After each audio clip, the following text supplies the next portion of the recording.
Hello, fiends, friends, and familiars. This is Matt Orozco from Macabre Daily, and I am so excited to be joined today by Madalina Bellariu, plays Rhea in the upcoming film Drain. Thank you so much, Madalina, for being here with us. Thank you, Matt, for the invite, and thanks for watching the movie. Oh, it's my pleasure. As we were talking about before, had a huge blast with it. I think it's a lot of fun. People are going to love it. And to give those that aren't familiar with you a bit of a background, you're an experienced actor both on and off screen. You've been in stage as well as film, television productions. Folks may have seen you in The Young Pope, Pennyworth, but they've also will be seeing you in Drained, which is coming out on January 28th. And not to mention, you were in one of Romania's most watched you were the lead in one of Romania's most watched series back in 2020. So excited to have you here and talk about Drain with you, Madalena. Thank you. Thank you so much, Matt. Well, first question for you is, this isn't your first foray into the vampire genre. You've worked previously in films like Dampier, Rock Band versus Vampires, and Irradiati. So this is the first time you are then assuming the role of a vampire. So what is it that interests you so much about this genre? I grew up in Transylvania, and obviously, I grew up with the vampire tales, with lots of legends from the place. I'm 2 hours away from Dracula Castle, so I was always passionate about it, but I was just waiting for the right project that clicks for me as well in order to be able to do a vampire movie. Yes, I acted in Dampier. I was playing a human who gives birth to a half vampire, but this would be my first character vampire as a lead in a horror movie. Yeah, it's so nice to play the other side of the role, right? Where you get a chance to be the predator, not as much the prey this time around. Yes. Um, and we talking about Rhea, your character, she's pretty complicated, right? She's almost a humanist vampire in a way, in that she both understands her need to feed, but she also has a lot of empathy for the victims that she has to take. How much of what we see on the screen is kind of what you brought to the role versus things that were written or scripted out ahead of time? So Rhea is a complex character. She seems to be cold and detached, but she's also actually very wary of the suffering that she's causing. So I love that part. And regarding how much improv we did, I got on board pretty late, 1 week before filming or 10 days Wow. before. So there wasn't much time to rehearse, to meet up. So we had a cold reading, and that's it.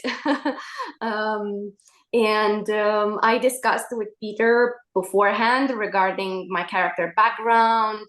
We brought as much to the table as we can because initially she wasn't written as coming from Transylvania, but we brought that in. We changed some lines. We did them in Romanian instead, as you could.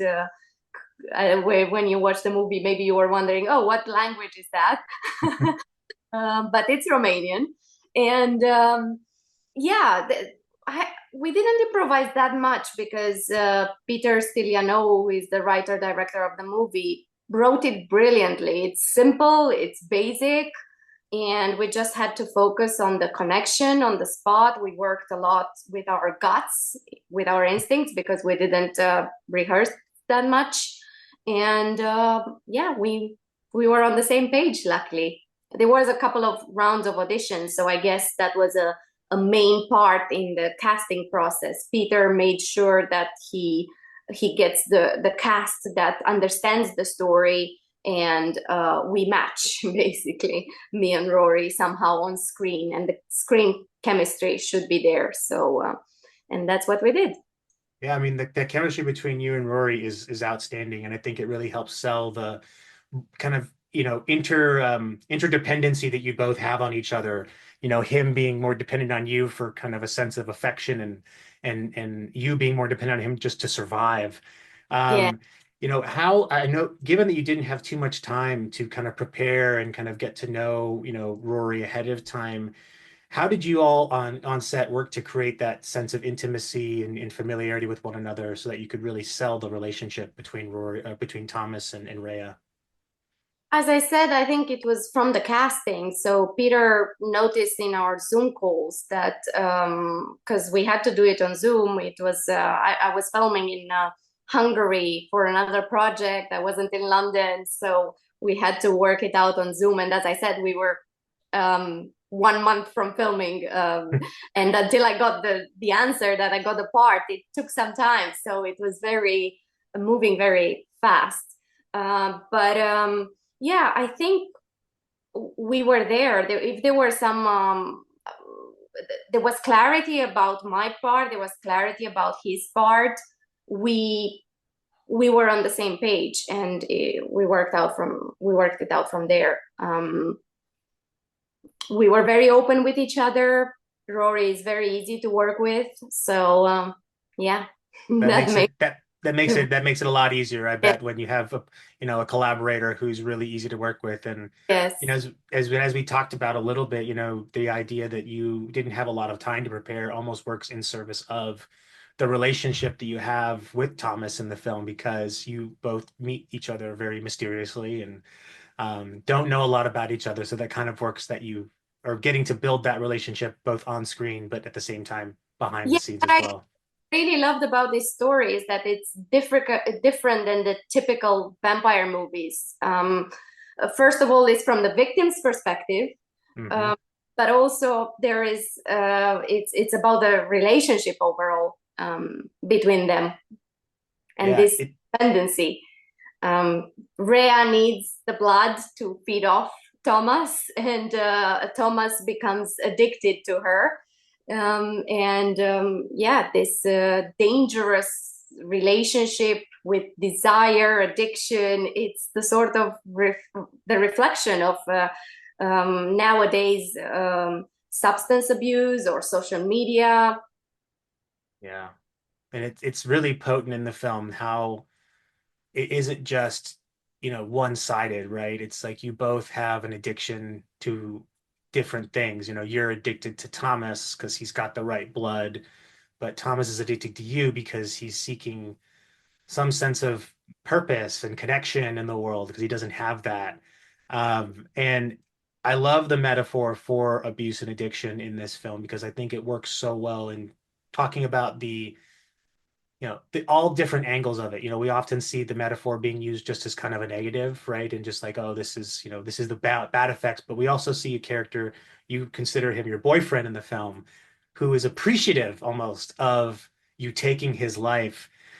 So what is it, do you think, about the vampire genre that works so well in telling this story about addiction and abuse? I think the vampire, by definition, obviously needs to feeds off something that's kind of forbidden, or the vampires also do bad to themselves or to others, but they do bad by feeding off with blood. So the addiction in itself, it's kind of that, and we see it in the movie with Thomas. It takes a toll on him, both emotionally and physically. So yeah, I guess with the vampires is the same. You have to cause some suffering, and you are also suffering, seeing around you how much damage you do. Yeah, Rhea probably is one of the most sympathetic vampires we've seen in a long time because she has a very keen awareness of her I'm really place. to hear that, because I was afraid initially. Oh, I don't want to make her too, I want her to. I want people to sympathize with her, and at the end, you have a beautiful scene that I don't know if we should reveal or not, but I think that makes you understand her, what she goes through. Because again, as I said, she seems cold, but she knows, she's aware of the suffering that she's causing. She built those emotional walls to protect herself. No, this is what I need to do to find the right partner, and I know I'm gonna damage him, but I'm gonna do it. Um, And, but that has an impact on her, a and she has huge. a full arc. She has a full arc in that sense, and that Yeah, you see her beginning as this really cold and guarded person. As she opens up, right, she becomes more exposed, but so does she kind of become aware that, maybe it's time for a change or maybe things are going to be different. And I love the ending because it almost makes it seem as if Thomas and Rhea are far more connected than we ever realized because of how they decide to proceed. And again, not talking spoilers here, but I think people are really going to love the ending and the twist. And I want to go Yes. back to something you said about, growing up near Transylvania. I think we here in the U.S. particularly are informed by our media by what is Transylvania, and I think we none of us, I'd say, generally have a really good understanding of what myths are actually real and what things can be dispelled. So, is there anything that you can share from your kind of regional perspective, like what is some of the myths and legends that are true, but all the things that maybe aren't? I shouldn't say those who aren't true. Where's the fun? You have to Right. go and visit and cover and see if you come back. Right. Well, I grew up with some legends and myths, obviously. Pitești, the city where I was born, is not from Transylvania, but it's near Transylvania. I grew up between two cities, Brașov and Pitești. So Brașov is near Dracula Castle, and Pitești is 2 hours away or 3 hours away. So, and my grandma used to tell me lots of legends and about the place. But the monastery near my city, for example, there is this legend that whoever built this monastery was building it in the day, and during the night it was crashing. So he had to build it again and again until he had this dream that he has to bury the first person who is dear to him that he sees that day. And the pregnant wife of his comes with the food, even though it was a lot of rain and a lot of, I don't know if I'm saying this story the best in the best way, but basically he had to bury his wife inside the walls of the monastery to build it alive. And there is that place where you go and you see where she was buried. Whether it's true or not, that's Who the monastery knows? near my town. And then there is also, as kids, you get threatened by parents if you don't listen. And one of the things was, I'm going to give you away to Muma Paduri, which is the mother of the earth, basically. So Muma Paduri was the big thing. Mother Earth, the scary creature that we all had bad dreams about. And if we were not listening, that's where we would be sent over. Romania is a beautiful place full of wildness, nature. Bears can come at you, Wow.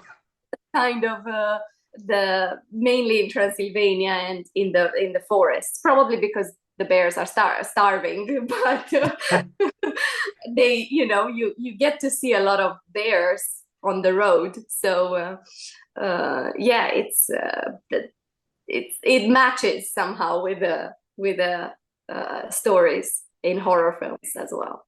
It seems like a place I'd love to visit just from this sense of trying to get just to understand the folklore because that stuff fascinates me. And obviously they have, yeah, Muma Padurdi kind of reminds me a little bit of La Llorona in Mexico, or we have, my wife's Polish, they have Baba Yaga, and so it's like we have all these ways of scaring the hell out of our kids, but they don't do the right All thing. nightmares. Yeah. So the horror genre is always going to survive, if nothing else, because we keep scaring children. So, when you think about kind of working on Drained, what would you say was one of the most challenging and rewarding parts of the process for you? Ooh, I think I was very nervous about the dancing sequence because I thought about it, but I didn't really practice it. I was a dancer before getting into acting, so I knew that I cannot just dance. I have to prepare something, and I haven't prepared something because obviously we're filming every day. And I thought about it, and then I thought about doing a dance or some moves that are not quite 100% human, if that can be said, or to do something awkward in the dance. And I think I managed within the budget, within the constraints of filming fast as well. And yeah, I think that was the scene I was most worried about, funny enough. Not the emotional parts, not not the mystery, angry parts, but that dancing sequence. And the most rewarding, I guess it's nowadays when people get to watch it and I hear from you. I heard today from another uh, film reviewer, a nice compliment about the performance. So those kind of things are obviously very rewarding for me too.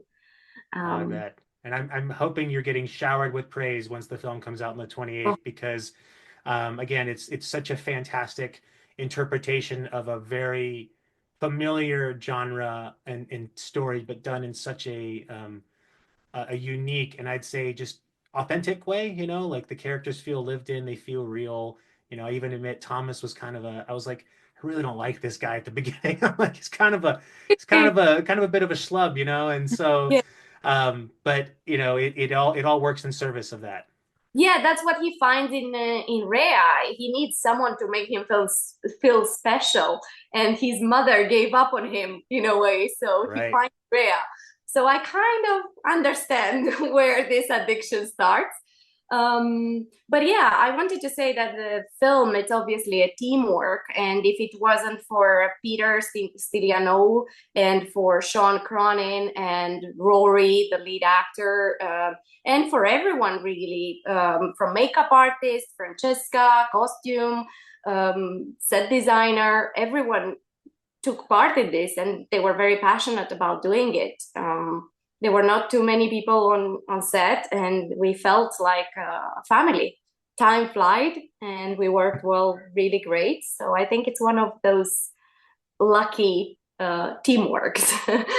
I'd agree. I mean, filmmaking is absolutely a miracle, and if you can get all these people together to work in unison to the same end goal and then have a good product at the end of it, I think that's Yeah. what we all watch movies for. And Yeah. um, as far as we talk to folks like yourselves who are behind the scenes, that's what drives them to continue, right? Is that the energy and the enthusiasm you get on set, and then seeing your work on the screen, right? Um, but I'm curious to know, if you were given the chance to become a vampire and live forever, would you do it? Absolutely.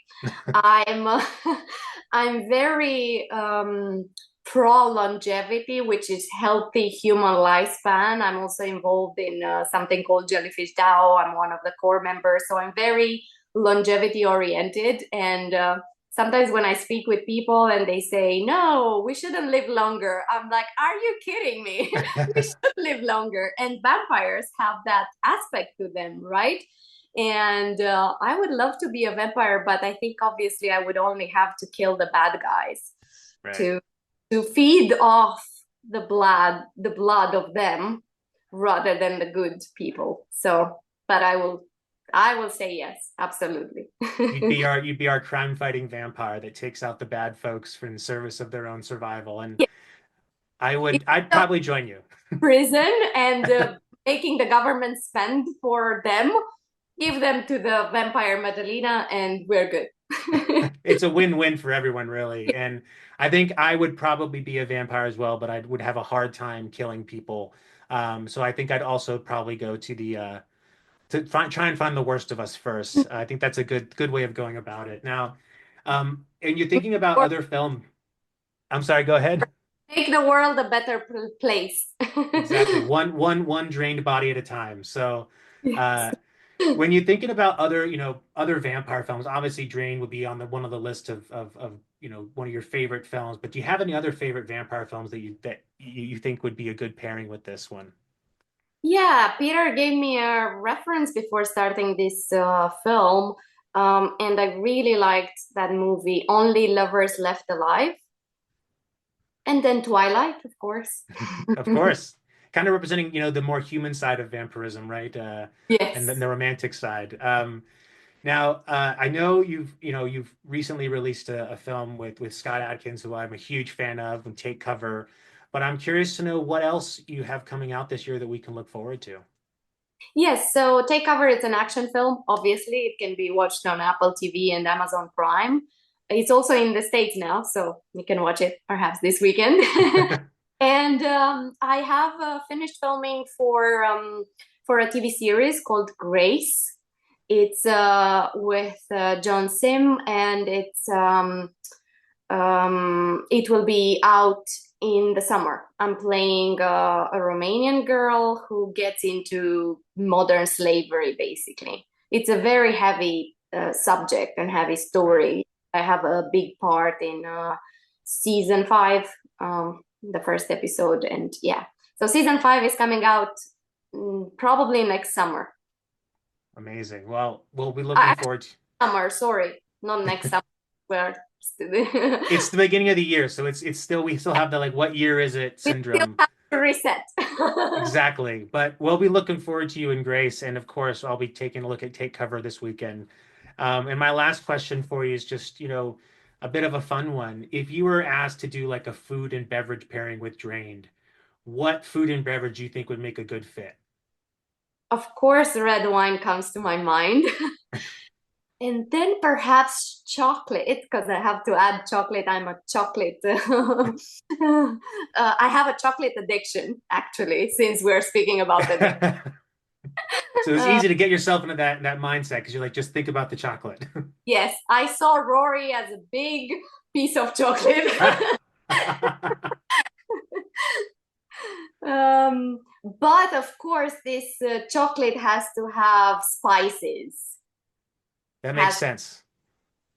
Yeah, it That kind makes of sense. takes the spiciness of the film to some extent It and has brings that to into be the dark, yes. dark, intense, like 90% dark or something like that, with a lot of spices and flavors. I mean, it almost feels like we could just call that the Drain chocolate bar, right? It's Yeah, really dark, very spicy. and chocolate is the element of seduction, which kind of happens in Drain. Then with the spices and all, it takes you on a roller coaster. Well, I think if anyone's watching this thinking to myself, how can I possibly plan a date night with Drain? Then we've just given you all the tools you need. You get yourself some chocolate, some spicy chocolate, red wine, and maybe some popcorn, and you'll have a night. It'd be a great night, and I think folks will enjoy it. But Popcorn with a lot of pepper as well, please. that's true. Bring the spice into the popcorn. Yes. Well, Madalina, I just want to say thank you once again for your time in this conversation. It's been wonderful getting to know you a little bit and talking with you about Drained. And as a reminder for everyone watching this, you can check out Drained on January 28th here in the States. It's available on all your favorite VOD providers. So whether that's Google, Amazon, Apple, Fandango, I think is the one they call it now. All of Yes. those, you should be able to find it. And we'll have our review up early next or before the day before release. So Madalina, thank you again, and looking forward to seeing your next work. It's seeing Grace later this summer. Thank you. Thank you so much, Matt. It was a pleasure. And for everyone watching, I hope you enjoy it. And we can't wait to read your reviews on IMDb or messages or feedback. Thank Oh, you. thank you, Madalina.